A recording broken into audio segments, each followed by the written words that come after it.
Hi, welcome to the Personal History Hub. This video is all about the cost of the Vietnam War to the United States.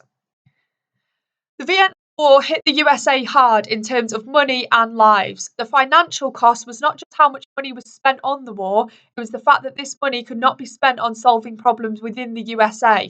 So, for example, improving the lives of poor black Americans in inner city ghettos. President Johnson had made plans for new benefits and projects to improve the lives of the poorest Americans, which he called the Great Society. He lost out on funding as his administration used the money to pay for the Vietnam War instead. The cost of the war to the USA was $167 billion in total, 58,222 people dead, 303,000 wounded and 75,000 severely wounded, and about 850,000 survivors had severe psychological problems. The war hit the USA in other ways too. It affected the way Americans saw themselves. They had lost the war to a much less industrialised and less wealthy country and had fought the war and left South Vietnam in ways that made them feel ashamed. It contributed to a growing lack of trust between Americans and their government, military, and the police. These have been significant factors in the civil rights movement as well. The extremes of the reaction to the war sharply divided US society.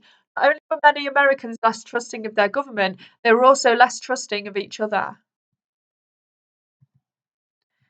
So, returning soldiers. Many of those who fought in Vietnam remembered the welcome for returning soldiers in 1945 after World War II. People shook their hands, brought them drinks, or refused to let them pay for a meal. Many of those returning from Vietnam had a very different reception.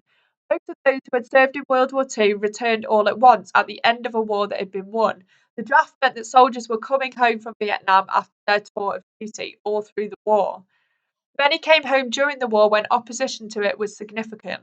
Some managed to return to normal life and make a success of it. Others, however, did not. They found it hard to cope with what they had been through and the situation they faced on their return. There were few large parades welcoming them home. There was a lot of hostility. Veterans were sometimes beaten up, spat on, accused of killing innocent people, and discriminated against when looking for work. At the time, there was little understanding or acceptance of post-traumatic shock in the military or in the government, so few were given free counselling. During and immediately after the Vietnam War, the suicide rate for veterans was almost twice that of men of a similar age who had not fought in the war. The exact number of veteran suicides is impossible to find, but estimates range from thousands to hundreds of thousands. So these are some images as well of veterans campaigning against the government upon their return. So the USA and the rest of the world. The US government was hit hard by the Vietnam War, and not only in its relationship with its own people. It felt it had lost face abroad. It entered the war to keep South Vietnam free from communism, but by the end of 1975, all of Vietnam was communist.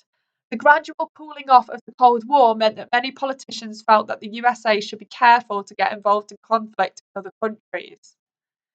In 1954, many people outside the USA respected the country due to its government, wealth, and unity of the people. By 1975, this had changed significantly. Okay, don't forget to subscribe to the Personal History Hub. The next and final Vietnam video is going to be on why did the USA fail in Vietnam.